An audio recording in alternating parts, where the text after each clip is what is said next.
We are 3 in 1 and 1 in 3. We are body, mind, and spirit. We can harmonize these 3 aspects of our being by increasing our awareness of how and why they are connected.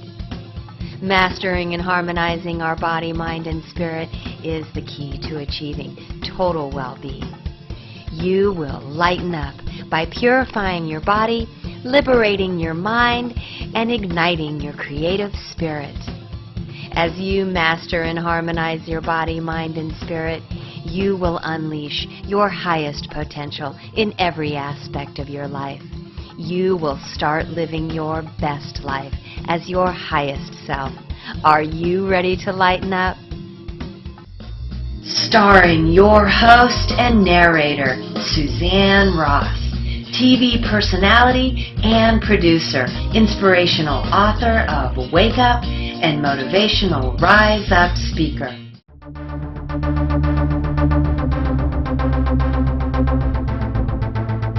It's time to lighten up. Hello and welcome to Lighten Up. I am your host, Suzanne Ross, and I'm so delighted to be here today with Tolec. Welcome, Tolec. Thanks for having me. I appreciate it. And he is visiting us here in Sedona, and he agrees this is a powerful energy spot on the planet, and came here almost 30 years ago in 1987 and had a remarkable experience. Yeah, I did. I happened to be doing some work at a high-tech convention in Las Vegas and decided that I would extract myself from that environment and come to Flagstaff, Sedona, the Grand Canyon. And I remember pulling into, I guess, one of the early pull-offs right off of 179 and stepping outside of the road and looking at all the grandeur of this area. And it didn't take long, it was just moments, and I had this overwhelming sense that I had come home. And 1987 for me is a long time ago, so I clearly understood back then that the vibration of the area is pretty special. It was palpable, I could feel it, without a doubt. And I lived for 21 plus years in Tucson, and whenever I would need some time off, this is where I came to unwind. And he had an intuitive sense that Sedona was a crystal city. Yes, that's correct. Yeah, I think I was walking around the backside of Jack's Canyon, and I could actually feel the vibrations. So I checked in with my own people, and I said, you don't understand, the whole underside of the bedrock here is in fact crystal. And so whatever is here is amplified, to a great degree. So it was a wonderful experience, absolutely. Yeah. And Tolec discovered that he was connected with the Andromeda Council. Yes. And your association with the Andromeda Council has revealed to you many profound implications and revelations about Earth's destiny. Many of the both organic members of the Council as well as higher dimensional members of the Council, 4D, 5D, 6D, on up to 9D, their people are ancestors of ours from eons ago, because this planet is in fact populated by a variety of human species, is indicative of people you might consider to be African American or Caucasian or Asian or Native American. All you have to do is travel anywhere around the globe or live in the U.S., which is a melting pot, and you'll see the indications of the varieties of humans on this planet.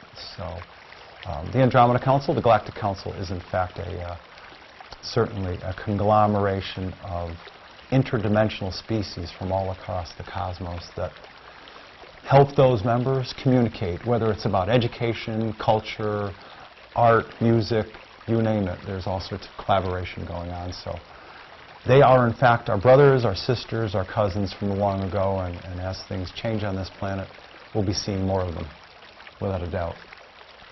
So the diversity on our planet is really reflective of the various starry origins of the human race? Well said. Yeah, a gentleman friend of mine from many years ago said, think of the Earth as a microcosm of the universe. It is a place with a great, great diversity of life, from insects to fish to animals to humans.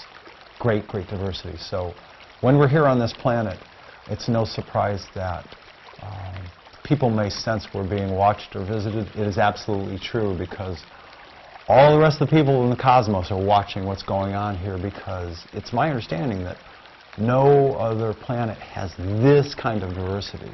To think about the differences in language, culture, not only from continent to continent, but from country to country within each of those. Mm-hmm. We're challenged, Mm-hmm. We're challenged to accept each other as we are. Sometimes we do it well, sometimes we don't. Can you speak to this concept of Earth being this grand experiment where we have many different star races, each with a different DNA, interbreeding or doing genetic experiments on the human race in order to see if all of these diverse genetics can come together and live in peace and harmony, or evolve together in a sense of unity? It's an interesting topic. I'm not so sure I'm an expert on the topic, but I am aware of the fact that from an organic standpoint, we have these physical flesh and bone bodies. These kinds of bodies are the result of a number of different human species coming from different star systems, arriving here and colonizing and staying here. They're also the result of some pretty advanced beings who are far more evolved than us, both physically as well as spiritually, that are master geneticists. So we have been, to a great degree, engineered as well. It's a combination of the two, actually.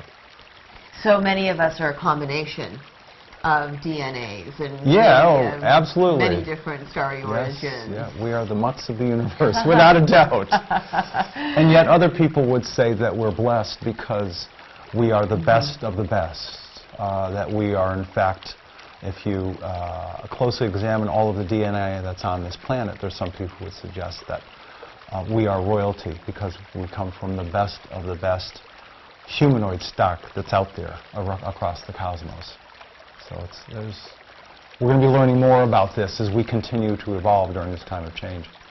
Yes, and speaking of becoming this evolved race, we are in the process of a huge leap in consciousness with this new higher dimensional shift coming onto the planet, or us, as a solar system moving into. Very true, very true. In fact, it would take only a modicum of research to learn that this star system, inclusive of this planet, is moving through a very dynamic, very active area of space. Some people call it the galactic torsion wave, some people call it the photon belt, there are a number of ways for it. But in any case, this solar system, as it's moving through space, has come into a very, very active, very dynamic, more highly magnetic area of space, which explains the rising frequencies that a lot of people are feeling. And it's also an area of space that's dynamic from the perspective of asteroids, space rocks. There's all sorts of junk out there. We're going to encounter more and more of it. These are the conditions that are leading up to what we can call a transformational shift or higher dimensional shift, where planet Earth, but all of her beings, the humans, the animals, the fish, plants, birds, that we will evolve from being organic-based to being crystalline and light-based. And in the course of my learning over the past 6 years, I've learned that this moment in time that we're at is simply the moment of the next step in our evolution, and that it's sort of a part of our evolutionary destiny. This is the moment for us to evolve as a planet and as a species.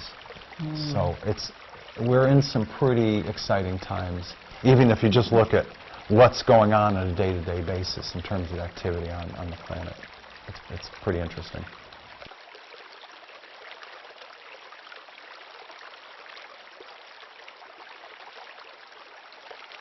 There are people that have been talking about this issue for quite a while, and specifically more recently. Some people call it the Ascension.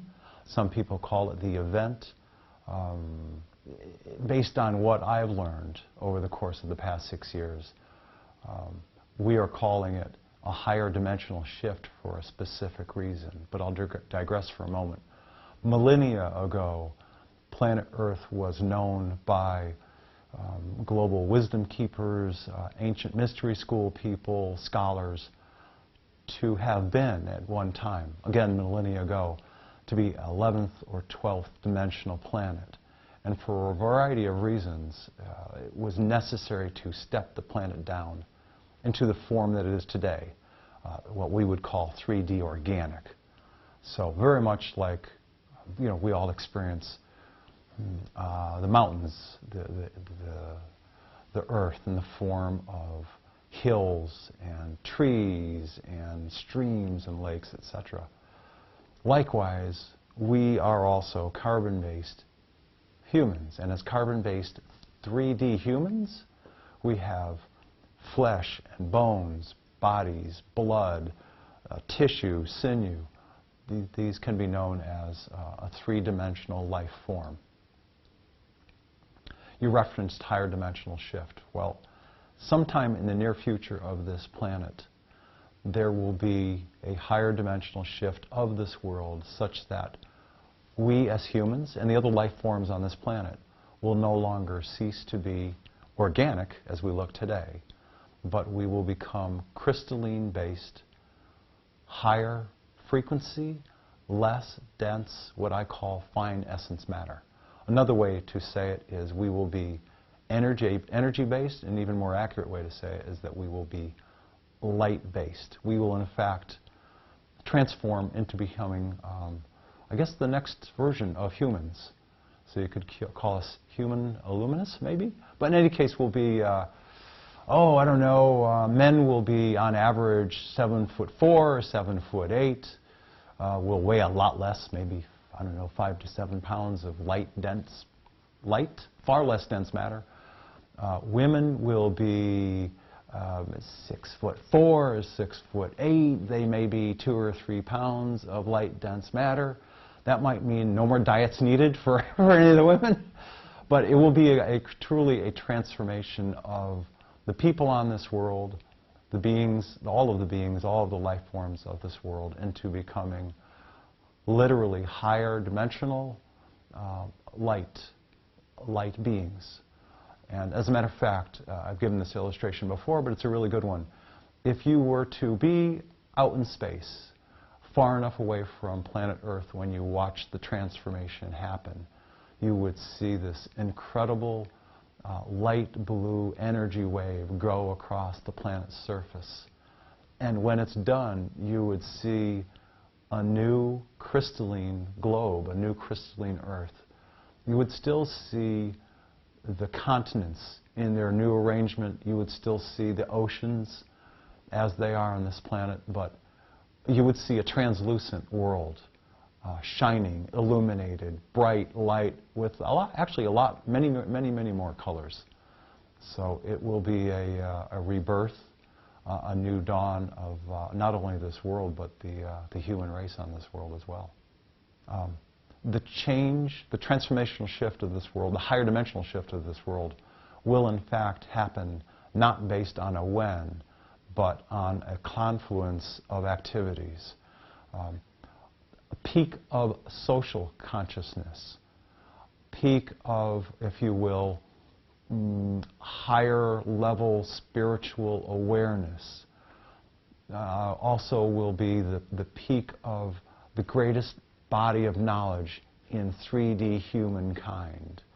When all of these aspects of human life reach a peak, concurrent with all of the aspect of situations that are happening in the cosmos that will affect this planet, as well as combined with Earth changes.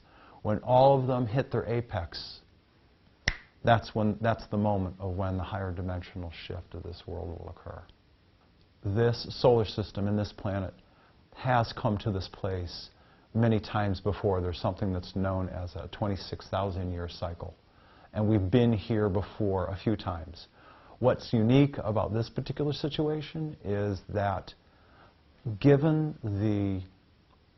the blueprint that this world and her people have it is, if you will, in the evolutionary destiny of this world and her people that this is the moment in the totality of her growth that we are destined to become what we were meant to be in the first place: free, sovereign, completely self-aware citizens of the cosmos. And things will change after this shift happens. There will be a lot of changes on planet, a lot of changes off planet, but it will definitely be a moment of profound change for the people of this world.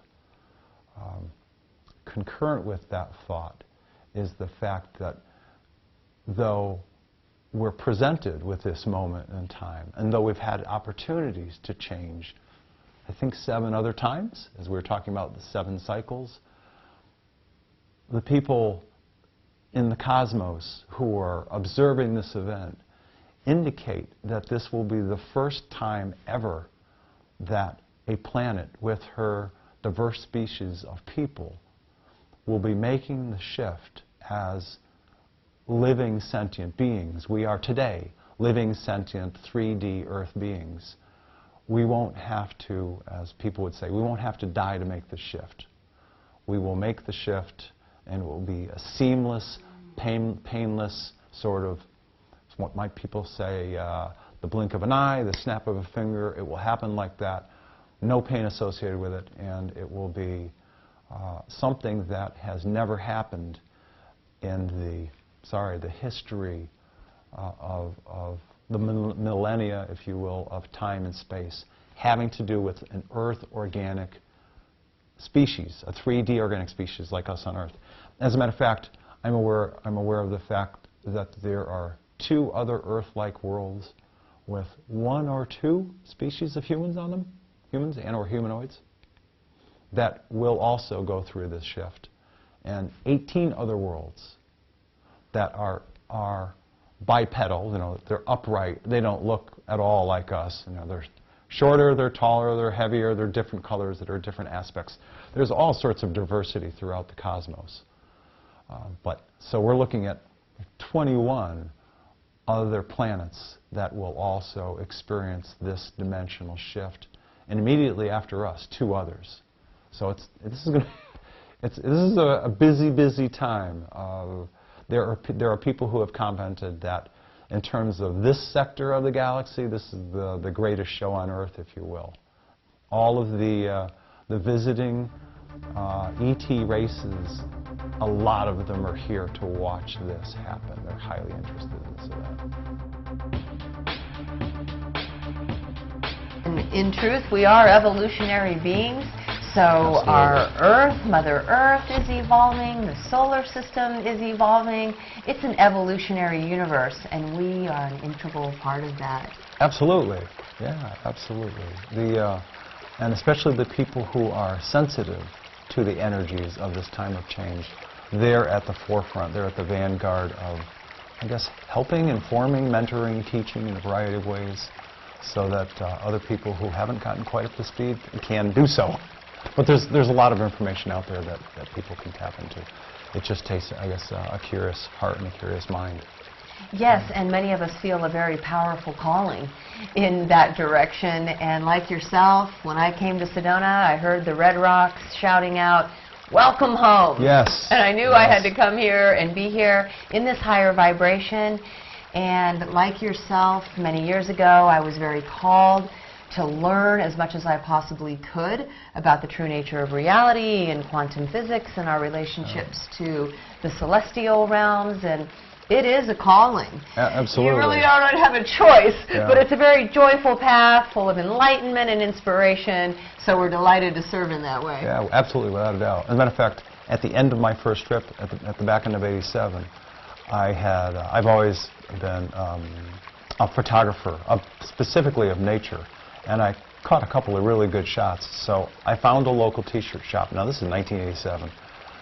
I provided the photo, and I created an emblem for the front, And I had them write some words underneath this blow-up of the Sedona area, and it said, Sedona, a place that I finally come home to, or something like that. That was before I left Sedona. I had truly felt at home being here.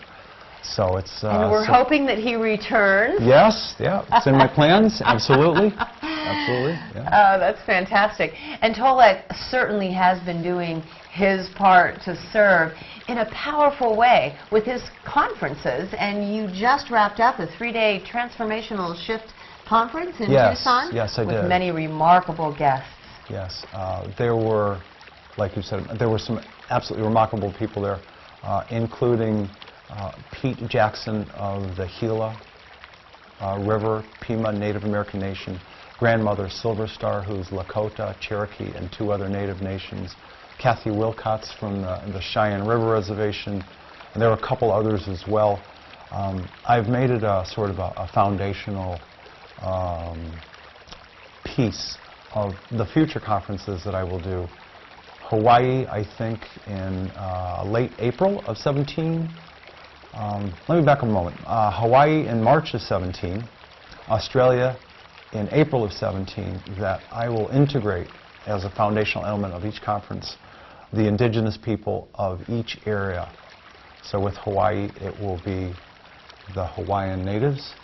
For the Australians, it will be the Aboriginals, and we'll integrate this sacred knowledge and wisdom that they have of their star people, their ancestors, of the cosmos, whatever knowledge that they have, as a foundation for the conference. And I hope that it'll be a unique way of drawing people in and getting them excited about this time of change. But yes, Tucson was successful. It was the first time that I'd ever produced a conference. I had help, absolutely, but we drew close to 200 people. So I would say it was a real success. And I had a number of people that came up to me and with kindness in their eyes thanked me quite profoundly for this gathering of unique souls, inclusive of the speakers. And it was everybody. It was the speakers, the volunteers, all the attendees. It made a really special event, yeah, without a doubt. You truly impacted the lives of so many who will go home and impact the lives of so many more, and it just expands exponentially. Yes, I'm doing my best. That's one moment, one day at a time. That's all I can do. I assure you, his conference was profound, and the conferences in Hawaii, recognizing the indigenous Hawaiians, and we can learn so much from them. And Australia, I mean, the Aborigines have been tuned in to a higher frequency for thousands of years. We'll have some of the Native Hawaiians performing their own song ceremony. The Aborigines, there will be their own version of a medicine man, a couple of guys playing didgeridoo, and I'll make those events integral to the whole conference, which will, I think, make it pretty special. Oh, make them pretty special. Phenomenal. Yeah. Sign me up, right? And his website is www.andromedacouncil.com, and that's where you can go to check out the conference he just had, look at the conferences he has scheduled for 2017, and register. Okay. Thank you, Suzanne.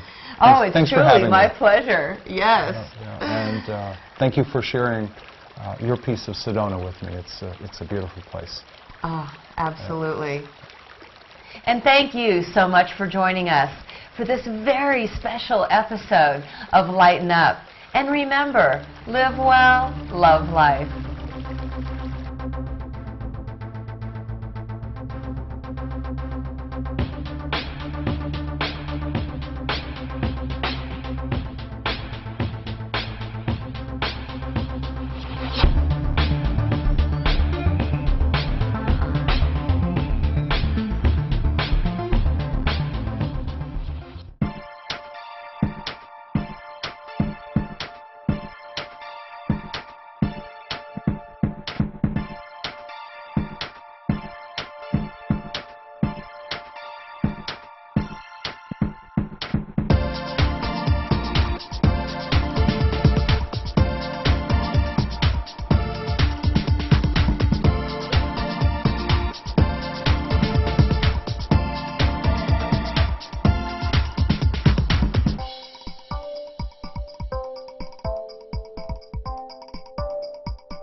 Awakening, a non-profit dedicated to those seeking a higher way of living and being.